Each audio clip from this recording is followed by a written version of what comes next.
ایک حاجی اور قربانی والا معاملہ دیکھیں نا، میرے پاک نبی نے ساری زندگی قربانی کی آخری سال تک جی ہاں ماشاء اللہ۔ اور میرے کریم آقا صلی اللہ علیہ وسلم نے ایک نہیں سر، یعنی ایک جانور دو، ہر بار دو۔ مولا علی کہتے ہیں میں نے ایک دفعہ سرکار مدینہ صلی اللہ علیہ وآلہ وسلم سے پوچھ لیا یا رسول اللہ دو ہی قربانیاں کیوں؟ کریم فرمانے لگے ایک قربانی محمد مصطفیٰ کے لیے اور دوسری میری غریب امت کے لیے۔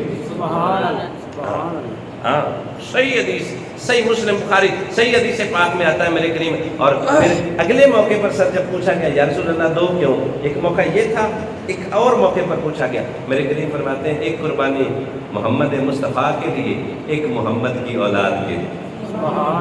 لیکن جمہور کا اس بات پر اتفاق ہے کہ میرے کریم آقا صلی اللہ علیہ وسلم نے ساری زندگی ایک قربانی اپنی امت کے لیے کی ہے۔ سر اگر اللہ دے نا، اللہ مال دے، تو جس نبی رحمت نے سر اس وقت اپنی غلاموں کو یاد رکھا، اپنی امت کو یاد رکھا۔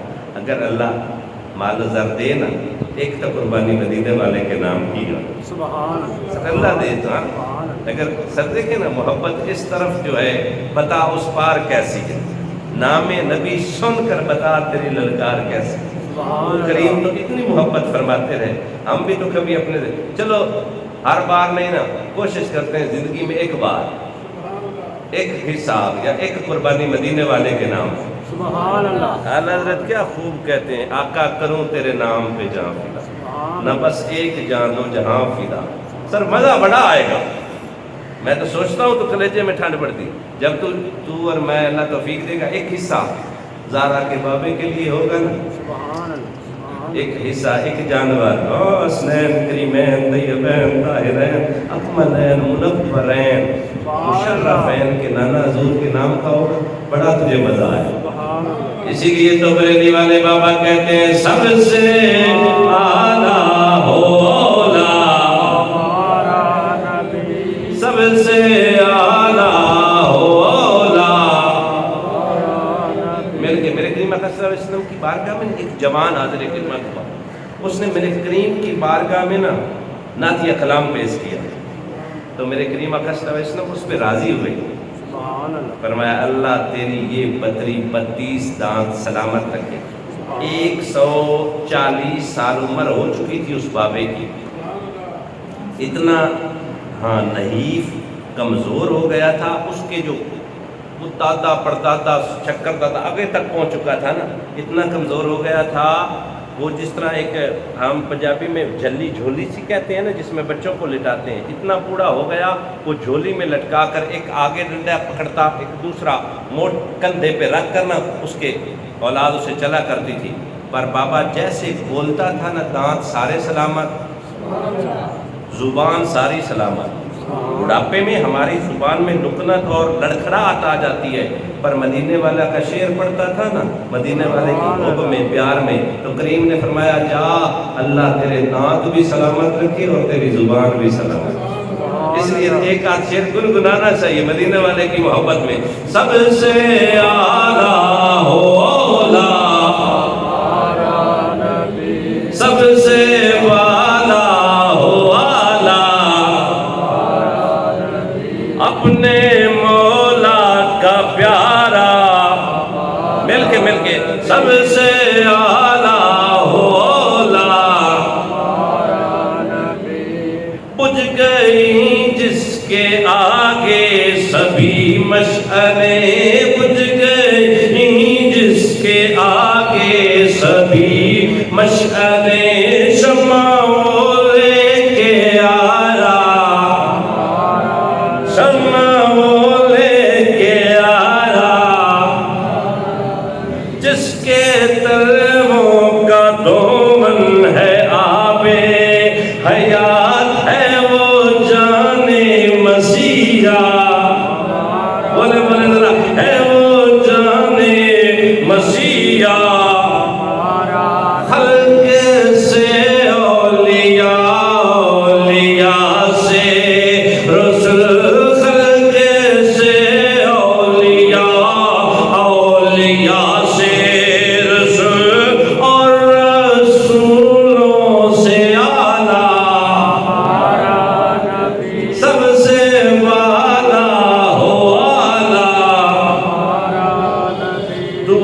یار نے دتا جنوں ویچ کے چند شرماوے ادھی راتی دل چڑھ جاوے جے وہ سونا مکت نقاب ہٹاوے بجلی ڈرتی لشک نہ مارے متا بے ادبی ہو جاوے توبہ توبہ حسن سجڑدا چال نہ جلی جاوے جے وہ سونا کھولے پیچ دلفدا اللہ آپ کو عزتوں سے نوازے میرے کریم آقا صلی اللہ علیہ وآلہ وسلم کے غلاموں حضرت سیدنا عبداللہ بن عمر رضی اللہ تعالیٰ عنہ سے مروی ہے کہ نبی کریم صلی اللہ علیہ وسلم عید الاضحیٰ کے بعد 2 دن عید ہے آپ فرماتے ہیں 2 دن کیے ایک پہلا دن عید کا اور دوسرا اور تیسرا یعنی ایک 10 والا دن ایک 11 والا اور ایک سر 12 والا یہ 3 دنوں ہی عید ہے یہ 3 دنوں ہی عید ہے لوگ تو کہتے ہیں کہ 2 عیدیں ایک فطر والی اور ایک قربانی والی یہ اگلے 2 دن عید والے کیسے بنتے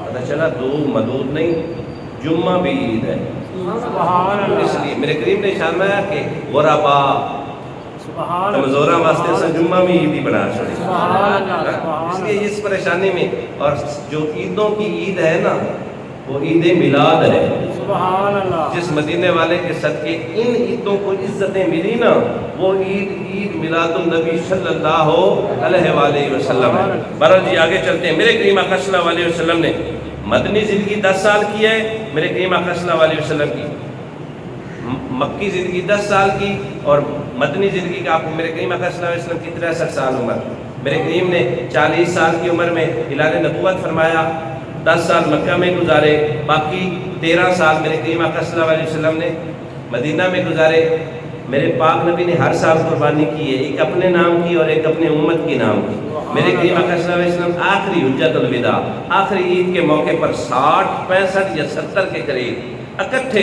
میرے کریم نے اونٹ ذبح کیے تھے جانور ذبح کیے تھے اور سر آپ کو پتہ ہونا چاہیے ہم جب ذبح کرتے ہیں نا جانوروں کو بڑا مشکل سے پکڑ دکڑ کر کے ان کے پاؤں باندھ کر خدا کی عزت کی قسم حضرت ابو ہریرہ کہتے ہیں جب مصطفیٰ جان رحمت صلی اللہ علیہ وسلم نے ہاتھ میں چھری پکڑی نا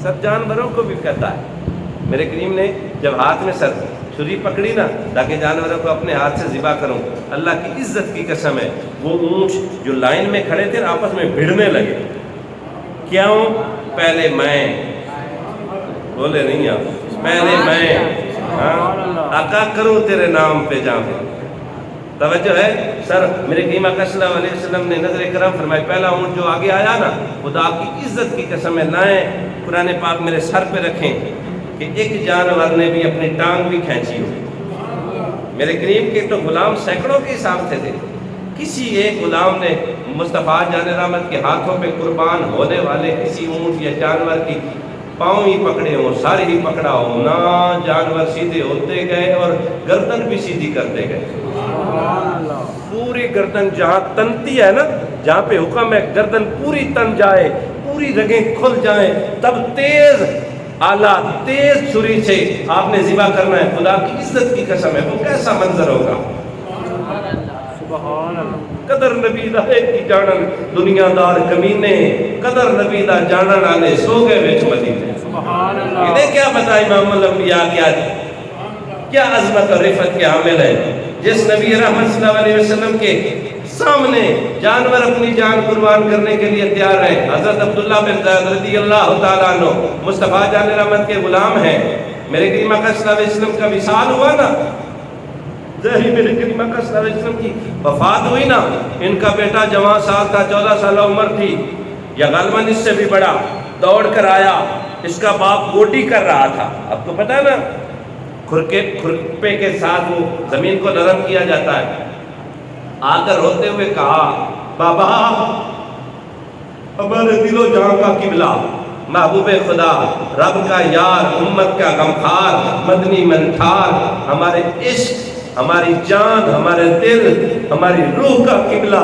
اللہ کی بارگاہ میں پہنچ چکا ہے میرے مصطفیٰ وصال فرما گئے میرے کریم آقا صلی اللہ علیہ وآلہ وسلم اس دنیا میں اب نہیں رہے میرے کریم پردہ فرما گئے اللہ اکبر کبیرہ خدا کی عزت اور جلال کی قسم اس وقت اس نے کھرپا زمین پر پھینکا آنکھیں سر برسنے لگی برس کی آنکھوں میں ہاتھ اٹھا کر کہتا ہے میرے مولا میرے مالک میرے خالق میں تجھ پر راضی ہوں، اب ان آنکھوں کا نور اٹھا لے، یہ تیرا بندہ محمد مصطفیٰ کے بعد کسی اور کا چہرہ دیکھنا پسند ہی نہیں کرتا۔ مولا لوگ نور مانگتے ہیں، میں اپنی آنکھوں کا نور تجھ سے عرض کرتا ہوں اچک لے، واپس لے لے۔ جس آنکھ نے رب کے یار کی دید کی ہو، بیٹے کو بھی دیکھنا پسند نہیں کرتا۔ لائے تاریخ کی کتابیں، حدیث پاک کی کتابیں، دعا مانگی اللہ نے، آنکھوں کا نور لے لیا۔ نور لینے کے بعد، نور جانے کے بعد شکر کرنے لگا اور کہنے لگا یہ آنکھیں تب تک روشن تھی جب تک روشن نبی تشریف فرما تھے۔ یہ محبتوں کا سر اپنا ہی ایک معیار ہوتا ہے، اپنی عقیدت ہوتی ہے۔ قربان جاؤں کریم آقا صلی اللہ علیہ وسلم کے غلاموں، ان لوگوں کی طرح بھائی جان ہم ان سے محبت نہیں کر سکتے۔ حالانکہ چلے میں جلدی سے عرض کر دیتا ہوں، حالانکہ میرے کریم آقا صلی اللہ علیہ وسلم قرآن و حدیث کی روشنی میں خون پینا حرام ہے۔ میرے مصطفیٰ جان رحمت نے پشنے لگوائے، توجہ ہے نا باب، اپنے غلام عبداللہ بن زبیر رضی اللہ تعالیٰ عنہ یا کوئی اور غلام ہے، 2-3 کی روایتیں آتی ہیں۔ میرے کریم آقا صلی اللہ علیہ وسلم کی جو حجامت کرتا تھا اس کے بارے میں بھی آتا ہے، پر ہمیں غلام سے نہیں، ہمیں امام سے سروکار ہے۔ ہاں سر جی، میرے کریم آقا صلی اللہ علیہ وسلم نے پشنے لگوائے اور وہ خون مبارک میرے پاک نبی نے ایک غلام کو عطا فرمایا، فرمایا اس کو جا محفوظ جگہ پر رکھا۔ اب غلام نے سر یوں اٹھایا، یہ خون مصطفیٰ ہے، اٹھایا، چل بھی رہا ہے اور سوچ بھی رہا ہے، کبھی دل کی سنے کبھی دماغ کی سنے۔ دل کہتا ہے یہ محبوب خدا کا خون ہے، دماغ کہتا ہوگا خون تو خون ہی ہوتا ہے۔ اب دل اور دماغ کا آپس میں مناظرہ ہو گیا، دل اور دماغ کا آپس میں مکالمہ ہو گیا۔ عشق لگیا سی کھیڈا کھیڑ دی، عشق تے اگ ایک برابر، پر عشق دا سیک بتھیرا، اگ ساڑے ککھ تے کانے، عشق ساڑے تن میرا، اگ دا دارو می دا پانی، مینوں دسو عشق دا دارو کیڑا؟ یار فریدا اوتھے کچھ نو بچدا جتھے عشق ہوراں دا ڈیرا۔ قربان جاؤ، ادھر مناظرہ ہوا، ڈسکشن ہو گئی، ڈائیلاگ ہو گیا، مکالمہ ہو گیا۔ دماغ کہتا ہے یہ عام خون کی مانند خون ہے، تیرا بھی خون میرا بھی خون، زید کا خون بکر کا خون، دائیں والے کا خون بائیں والے کا خون۔ دل نے کہا خون خون کی بات ہے، یہ رب کے جار کا خون ہے۔ قربان جاؤں، غلام کا جو عشق والا مفتی تھا وہ غالب آ گیا۔ سر ان سے بہتر ہم نہ قرآن پڑھ سکتے ہیں، نہ قرآن سمجھ سکتے ہیں، اور سر جی نہ ہی قرآن پر عمل کر سکتے ہیں۔ اب کیا کرتا ہے غلام؟ پیالہ اٹھایا، لبوں سے لگایا، اندر پہنچایا، اندر پہنچا کر صاف کر کے مصطفیٰ کی بارگاہ۔ آپ تیار ہیں نا؟ میں شعر پڑھنے لگا ہوں۔ مصطفیٰ جان رحمت کی بارگاہ نور میں حاضر ہوا، میرے کریم نے تبسم فرمایا۔ سر روایت کا حصہ نہ ہو، میں بالکل ذمہ دار ہوں۔ میرے کریم مسکرانے لگے، میرے کریم واہ بریلی والے بابا تیرے بچوں کو بھی سلام ہے، جب تک تیرا کلام اس فضا میں گونجتا رہے گا تیری قبر پر نور اجالے برستے ہی رہیں گے۔ بریلی والا بابا کہتا ہے جس کی تسکین سے روتے ہوئے ہنس پڑے، جس کی تسکین سے روتے ہوئے ہنس پڑے، اس تبسم کی عادت۔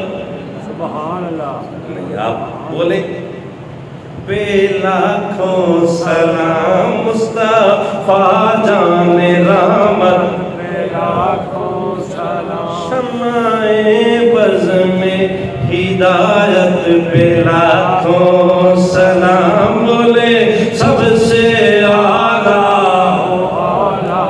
ہمارا نبی، سب سے بالا۔ اب میرے کریم آقا صلی اللہ علیہ وآلہ وسلم نے اس غلام سے دریافت فرمایا کہ تو یہ خون کہاں رکھ کر آیا ہے؟ اب دیکھیے گا قاضی عشق کا کیا سہانا جواب ہے.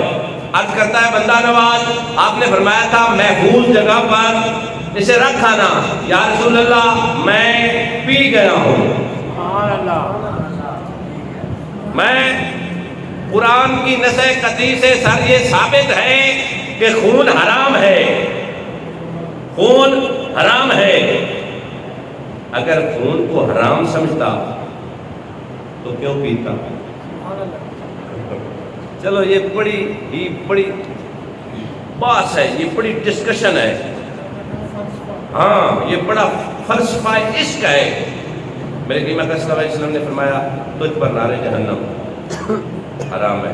تیرے جسم میں میرا خون چلا گیا ہے تو پیٹ کی بیماریوں سے بھی بچا رہے گا. سبحان اللہ. اور تو جنتی بھی ہے. ہاں اور تجھ پر دوزخ کی آگ حرام ہے.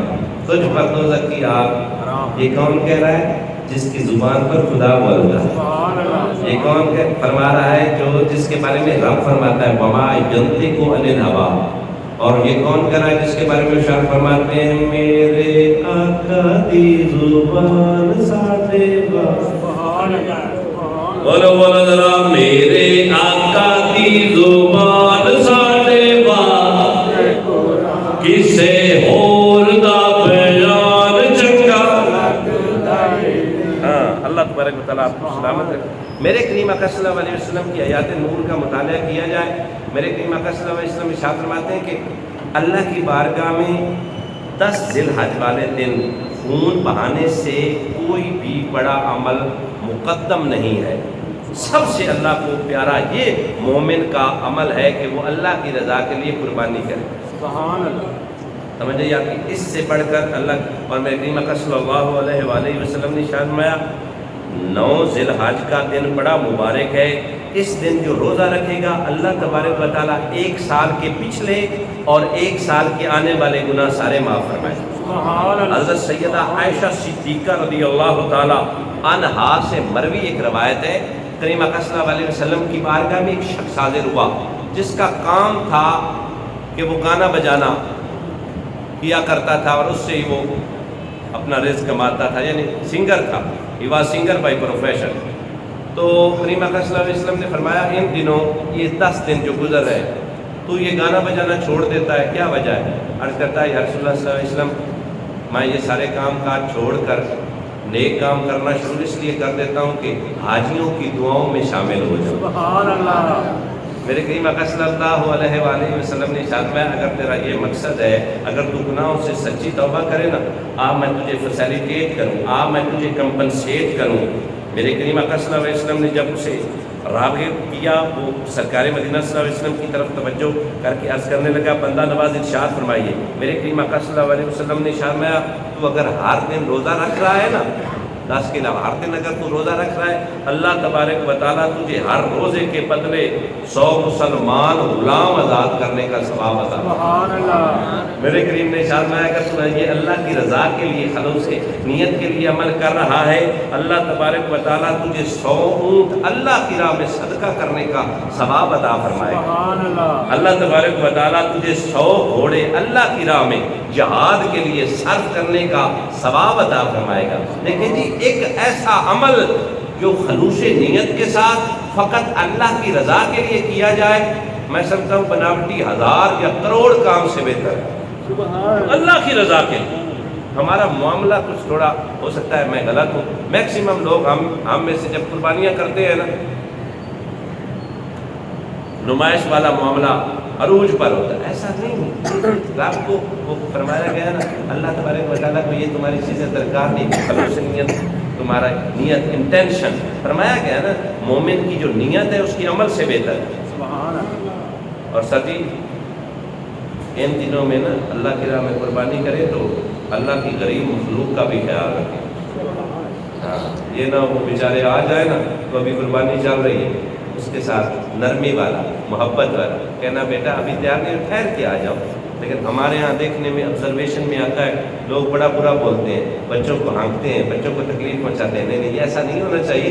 انہیں اللہ کی سرکار مدینہ صلی اللہ علیہ وسلم فرما کے گئے ہیں کہ ان کے 3 حصے، قربانی کے گوشت کے 3 حصے کرے گا. ایک اپنے لیے، ایک رشتہ داروں کے لیے، ضرورت مند رشتہ دار، اور ایک غربا یتیموں مسکینوں کے لیے کرے گا. تو کم از کم جو ہے نا انہی حصوں پر انحصار کیا جائے. فریضہ بھرنے سے بات نہیں بنے گی. اگر تو 1,00,000 1.5 لاکھ 80,000 کی قربانی کر سکتا ہے نا، تو روٹین میں ہر ماہ میں 2-3 دفعہ تو گوشت کھا سکتا ہے. تیرے دروازے پر سائن بن کر آنے والے وہ ہوتے ہیں جنہوں نے قربانی پہ ہی کھانا ہوتا ہے، یا 6 ماہ سال کے بعد ہی انہیں میسر آتا ہے. تو اپنی فریضہ بھرنے کی بجائے اللہ کی رضا کے لیے بانٹ دیا کر، اپنا حصہ رکھ لے، تیرے لیے کافی ہوتا ہے. وہ ایک میرا دوست کہنے لگا کہ سر جی فلاں دوست کے پاس قربانی کا گوشت پڑا ہے، 4 ماہ ہو گئے. میں نے کہا مرضی ہے، اس سے بیچارے کو بعد میں ملتا نہیں ہے، مجبوری ہے اس بیچارے کی، تو اس نے ہو سکتا ہے اسٹور کر لیا ہو. فریزر بھرنے کی بجائے کسی غریب کا دامن بھر دے گا نا، تو اللہ کی عزت کی قسم ہے، خالق کے کائنات تیرے لیے ایسے اسباب پیدا کرے گا. قربانی نام ہی اسی چیز کا ہے سر، سیکریفائز کرنے کا. دیکھیں جی کیا ہوتا ہے، بعض اوقات آپ سفر کر رہے ہیں، ٹریولنگ کر رہے ہیں، ایک بوڑھی عورت آ جاتی ہے، آپ اپنی سیٹ چھوڑ کر اسے دے دیتے ہو، تو کیا ہے یہ؟ قربانی ہے، سیکریفائز ہے. تو قربانی میں یہ ہوتا ہے جس چیز کی پوزیشن تیرے پاس ہے نا، تو وہ اللہ کی رضا کے لیے چھوڑے گا. قربانی کا جانور کر لیا، یہ تو تم نے اللہ کی رضا کے لیے کیا ہے، اب اسی کی رضا کے لیے گوشت بھی اللہ کی راہ میں تقسیم کر. بھرنے کا کیا فائدہ؟ اور میرے کریم سے نا پوچھا حضرت سیدنا برہ بن عازب رضی اللہ تعالیٰ عنہ نے، ٹائم کام میں باتیں زیادہ بتانی ہے، پوچھا یا رسول اللہ صلی اللہ علیہ وسلم جانور کا انتخاب کیسے کریں؟ جب قربانی والا جانور ہم چننے جائیں تو اس کا انتخاب کیسے؟ تو میرے کریم آقا صلی اللہ علیہ وآلہ وسلم ارشاد فرماتے ہیں ایسا جانور جو لنگڑا ہو اور اس کا لنگڑا پن ظاہر ہو وہ قربانی پہ نہیں لگتا. اگلی روایت میرے کریم نے ارشاد فرمایا ایسا جانور جو اندھا ہو اور جس کا اندھا پن اس کی طبیعت اس کے وجود پر غالب ہو وہ بھی قربانی کے لیے سر نہیں لگتا. میرے کریم آقا صلی اللہ علیہ وسلم ارشاد فرماتے ہیں ایسا جانور جو علیل یعنی بیمار ہو اسے بھی قربانی پر نہ لگاؤ. میرے کریم آقا صلی اللہ علیہ وسلم ارشاد فرماتے ہیں ایسا جانور جو لاغر ہو یہاں تک کہ عیدگاہ تک چل کر نہ جا سکتا ہو وہ بھی قربانی پہ نہیں لگتا. باقی بیسک چیزیں آپ جانتے ہیں 1 سال کا ہونا ضروری ہے، یہ جو چھوٹا جانور ہے. بڑے جانوروں کے بارے میں ہے 2 سال اور اس سے آگے والا معاملہ آپ کو پتہ ہے. اور ایک بات میرے کریم آقا صلی اللہ علیہ وآلہ وسلم ارشاد فرماتے ہیں کہ جب جانور ذبح کیا جائے نا جس کا حصہ ہے یہ جو کرنے جا رہا ہے اس کی انٹینشن اس کی اجازت بھی ضروری ہے. اس پہ میں حدیث پیش کر دیتا ہوں. میرے کریم آقا صلی اللہ علیہ وسلم کی بارگاہ میں حضرت سیدنا علی المرتضیٰ شیر خدا کرم اللہ وجہ کریم کا جانور ذبح ہونے لگا نا تو کریم نے فرمایا علی تو بھی آ جا اور زارا کو بھی بلا لے. ایک روایت میں آتا ہے کہ انہوں نے اپنے جانوروں کے جسم پر ہاتھ پھیرا. ایک اگلی روایت میں اس کا مفہوم کچھ اس طرح ہے. کریم آقا صلی اللہ علیہ وآلہ وسلم نے ارشاد فرمایا تم قربانی کے جانور کے جسم پر جب ہاتھ پھیرتے ہو تمہارے ہاتھ کے نیچے جتنے بھی بال آ جاتے ہیں اللہ تبارک و تعالیٰ اتنے گناہ معاف فرماتا ہے اور درجے بلند فرماتا ہے. یہ قربانی کے فضائل ہیں. لیکن پھر بات میں رپیٹ کر رہا ہوں اللہ کی رضا کے لیے. اور ایک بات اکثر پوچھی جاتی ہے کہ عقیقہ کا حصہ اس میں ڈالا جا سکتا ہے یا نہیں. علماء رد المختار میں ہے. علماء فرماتے ہیں کہ عقیقہ کا حصہ آپ قربانی جس طرح 7 حصے ڈالے جاتے ہیں نا ایک حصہ یا 2 جتنے بھی آپ کے بچوں کے ہو آپ عقیقے کا اس میں ڈال سکتے ہیں. اس میں شریعت اجازت دیتی ہے. اور ایک سب سے زیادہ اور اہم مسئلہ جو ہے وہ آپ شراکت داری والی جب بھی قربانی کرتے ہیں تو ایک چیز کا آپ نے خیال رکھنا ہے. علماء فرماتے ہیں کہ 7 لوگ ہیں 7 لوگوں میں سے ایک بندے کا بھی مقصد یہ ہو کہ میں نے قربانی کے جانور کا گوشت سٹور کرنا یعنی اس کا ارادہ اچھا نہیں انٹینشن اچھی نہیں تو کوشش کریں ایسے افراد میں شراکت داری نہ کریں. اور اگلا معاملہ ایسی شراکت داری جس میں کچھ لوگ ایسے ہوں جو مصطفیٰ کی کسی بھی نسبت کے گستاخ ہوں چاہے وہ اہل بیت کے گستاخ ہوں چاہے وہ اصحاب رسول کے گستاخ ہوں چاہے وہ ازواج رسول کے گستاخ ہوں اور ان کا عقیدہ کچھ معاملات میں ڈالنے والے میجورٹی سے انحراف کرے. اور اس بارے میں بھی علماء فرماتے ہیں کہ ان سے بچا جائے. بات ہی سمجھ آئی ہے نہیں؟ کوشش کریں سنسیئر لوگ، اپنے ہی مزاج والے لوگ. اب ولیوں کے گستاخوں کے بارے میں بھی فرمایا گیا، جو اللہ کے مقرب بندوں کو برا بھلا کہتا ہو نا سریعاً، اس بندے سے بھی شراکت نہیں کرنی. جو مصطفیٰ جان رحمت کے والدین کو کے بارے میں مناسب عقیدہ نہیں رکھتا ان کے بارے میں، اور جو میرے کریم اکرم صلی اللہ علیہ وسلم کی بینات، میرے پاک نبی کی 4 شہزادیاں، میرے کریم اکرم صلی اللہ علیہ وسلم کے اہل بیت حسن حسین، حضرت سیدنا علی المرتضیٰ شیر خدا، سیدہ طیبہ طاہرہ زہرا رضی اللہ تعالی عنہا کے بارے میں عقائد نرم رکھتا ہو، امام علی مقام کو معاذ اللہ باغی گردانتا ہو، ایسے لوگوں کو شراکت میں نہیں ڈالنا. یا ان سے سیپریٹ ہو جائیں، یا اس قسم کے لوگوں سے آپ الگ معاملہ اپنی قربانی کا کریں. جتنے صاف شفاف لوگ ہوں گے، ٹرانسپیرنٹ ہوں گے، اتنی زیادہ قربانی. اور ایک بات یاد رکھیے گا، ہم جو اجرت پہ جس بندے کو ہائر کرتے ہیں اس کو اجرت کے طور پر گوشت نہیں دیا جا سکتا. ہاں جی، آپ اس کی کھال وغیرہ اترواتے ہیں، بڑے ٹکڑے کرواتے ہیں، آپ اسے یہ سمجھو کہ اجرت کے پہ گوشت دے دیا بہت سارا، یہ نہیں چلے گا. اور علماء فرماتے ہیں کہ جب شراکت والا حصہ ہو اسے تول کر ڈیوائڈ کیا جائے، تول کر اس کا ہر ایک جو حصہ ہے برابر میں تقسیم کیا جائے. اور میرے کریم آقا صلی اللہ علیہ وسلم کے علماء ذرا توجہ فرماؤ، میرے کریم آقا صلی اللہ علیہ وسلم نے ارشاد فرمایا، وہ ذرا پاک نے یاد رکھا، حدیث پاک کا مفہوم کریم نے فرمایا جتنے بال جانور کے تمہارے ہاتھ کے نیچے آئیں گے. سبحان اللہ. اور ایک حدیث میں رپیٹ کرنا چاہتا ہوں، میرے کریم آقا صلی اللہ علیہ وسلم نے ارشاد فرمایا عیب والا جانور اللہ کی بارگاہ میں مقبول نہیں. کیسا ہونا چاہیے؟ خوبصورت، صاف ستھرا، نیٹ اینڈ کلین. رب کی بارگاہ میں جب کچھ پیش کیا جائے وہ عیب والا نہیں لیتا. ایک بندہ عیب والی چیز کا انتخاب نہ کرے، ستھرا نیٹ اینڈ کلین ہو. اگر اللہ تبارک و تعالیٰ عیب والا جانور نہیں دیتا، عیب والا معبود دے گا کسی کو؟ کیا کر رہے ہیں آپ؟ میری آواز آپ تک پہنچ نہیں رہی. فرمایا عیب والا جانور اللہ کی بارگاہ میں، جس کے کان کا 3/4 حصہ زیادہ پھٹا ہوا ہے، جس کے سین کا تیسرے سے زیادہ حصہ ٹوٹا ہوا ہے، جس میں عیب ہے، جس طرح میں بتا چکا، جس کا لنگڑا پن اس پہ ظاہر ہے، اس طرح کا جانور اب لیتا ہی نہیں. صاف نیٹ اینڈ کلین ہونا چاہیے. بتاؤ وہ عیب والی چیز لیتا نہیں، عیب والا نبی دے گا کیسے؟ بولے تو ذرا. اسی لیے ہمارا یہ عقیدہ ہے سب سے اعلیٰ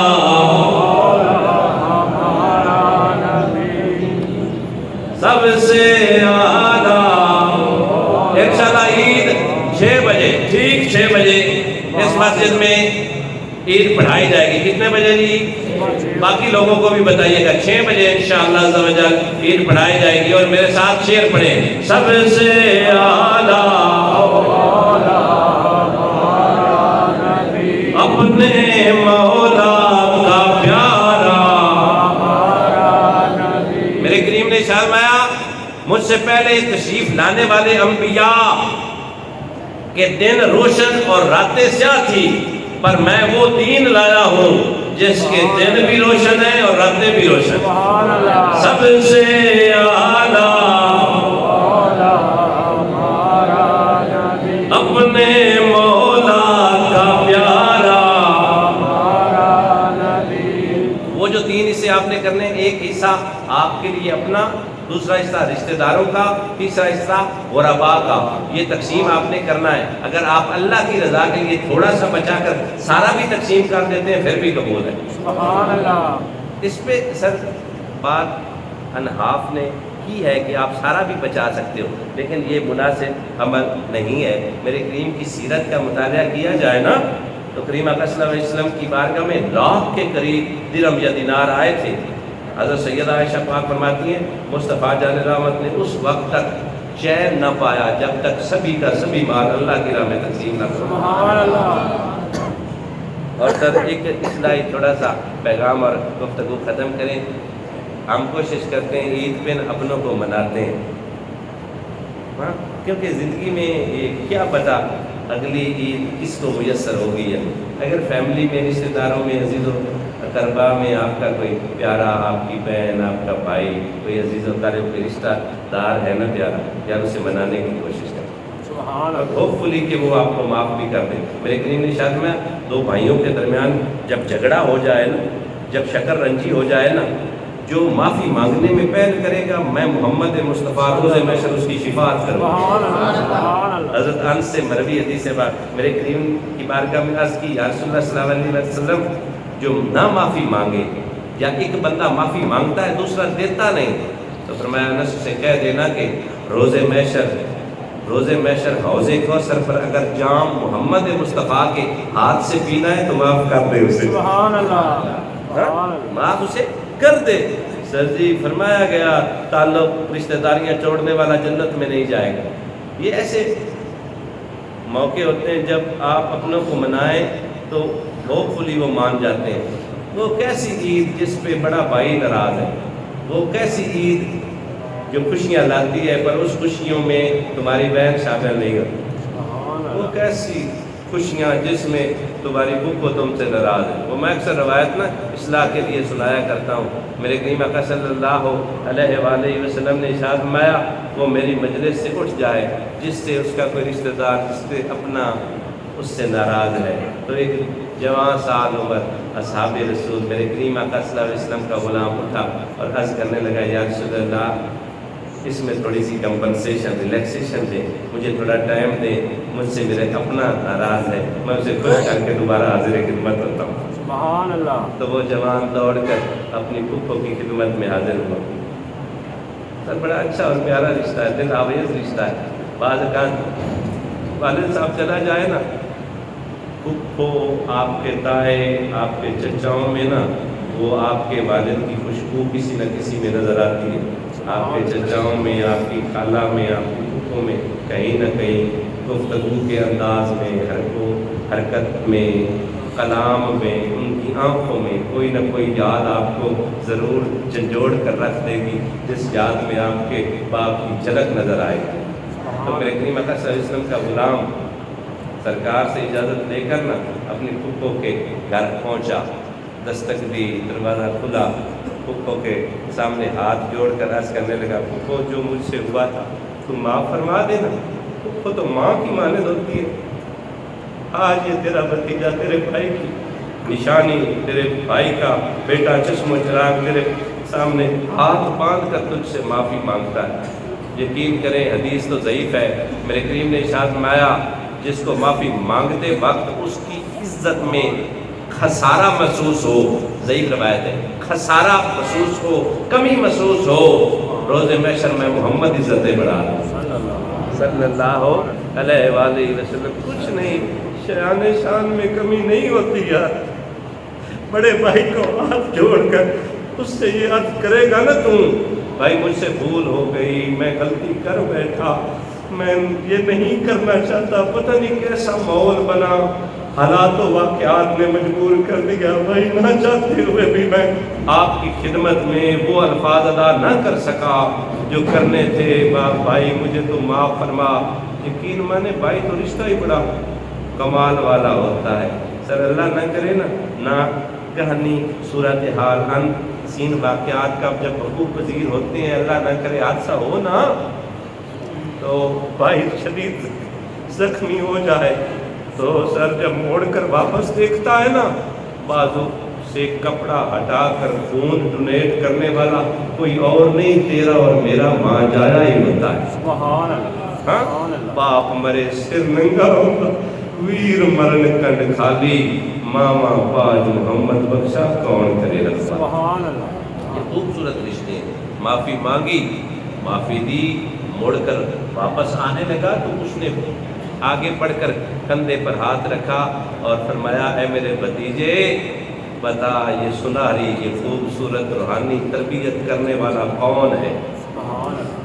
عرض کی اے پھپھو جان وہ میرے آقا، وہ میرے مولا، وہ میری جان و مال، وہ میری نظروں، وہ میری چاہت کا محور اور مرکز محبوب خدا احمد مجتبی محمد مصطفیٰ.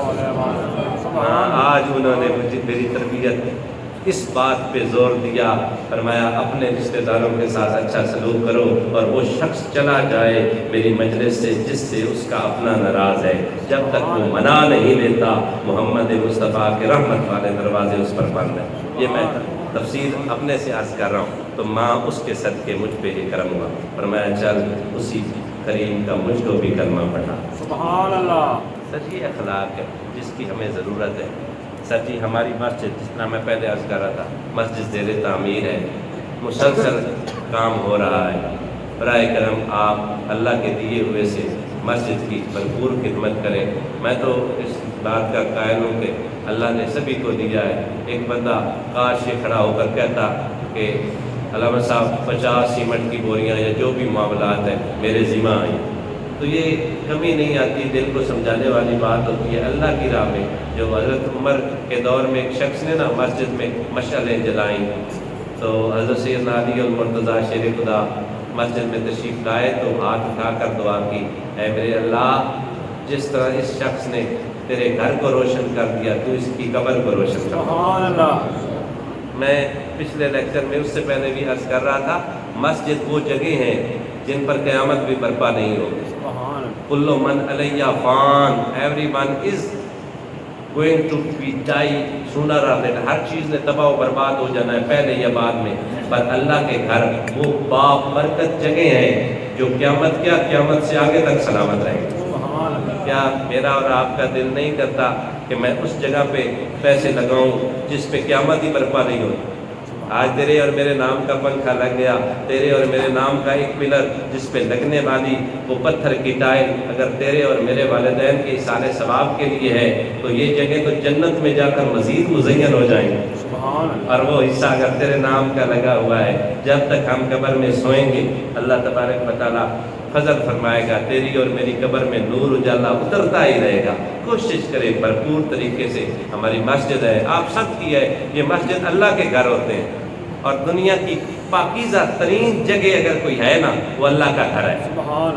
اور یہ ایسے ہی گھر نہیں بن گئے، یہ اللہ تبارک و تعالیٰ نے جبرائیل روح الامین سے نورانی مٹی، جب تخلیق انبیاء ہوئی نا اللہ کا گھر تخلیق ہوا تو وہ جو مٹی نورانی مٹی تھی، نور والی مٹی تھی، فرمایا جبرائیل روح الامین اس کو کائنات میں بخیر دے، جہاں جہاں پر وہ مٹی کا ایک ایک پارٹیکل ایک ایک ذرہ گرا تھا اللہ تبارک و تعالیٰ نے قیامت تک اسے سلامت رکھ دیا، سلامت فرما دیا۔ کس لیے؟ اس لیے کہ یہاں پہ میرا گھر بنے گا۔ سبحان اللہ۔ یہ جو جن جگہوں پر مسجدیں بنی ہوئی ہیں نا، یہ انتخاب انسان نہیں، یہ انتخاب رحمان ہے۔ سبحان اللہ۔ اس جگہ کو یا جہاں بھی مسجدیں ہیں ان کا انتخاب کرنے والا رحمان ہے، بس اس رحمان نے انسان کی ڈیوٹی لگائی ہے، گھر میرا ہے، موقع تجھے دے رہا ہوں، اب تو اسے سجا، تو اسے بنا۔ مولا ملے گا کیا؟ تو مدینے والے پاک نبی نے ارشاد فرمایا صلی اللہ علیہ وآلہ وسلم، جس شخص نے پرندے کے گھونسلے کے برابر اللہ کا گھر بنایا اللہ تبارک و تعالیٰ اسے جنتی محل عطا فرمائے گا۔ تو کوشش فرمائیں، الحمدللہ ہمارا گھر اللہ کا گھر زیر تعمیر ہے، ہماری مسجد جتنی خوبصورت ہوگی یقین کریں اللہ بھی راضی ہو جائے گا، رسول اللہ صلی اللہ علیہ وسلم کی بھی کرم نوازی ہو جائے گی۔ آپ بھرپور طریقے سے مدد کریں، اللہ پاک آپ کا حامی و ناصر و آخر دعوانا۔ بیٹا پیچھے ہو جا، پیچھے چل جا میرا بیٹا۔